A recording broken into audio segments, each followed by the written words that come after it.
Can you explain that to me one more time? It comes out of the hole. Tell me one more time about that.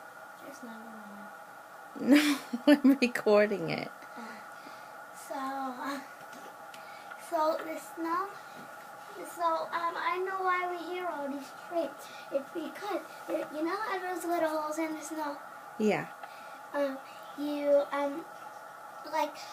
sound of the train could go through the holes, then come out, then go through the other holes, then come out, then go through the other holes, then come out, and then finally it goes into our holes, then comes out, so we hear a sound.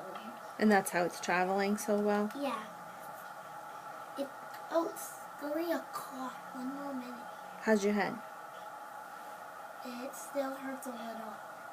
Okay. But you seem better. My head hurts a little more.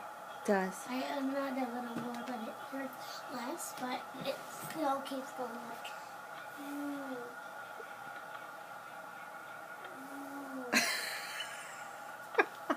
That's called throbbing.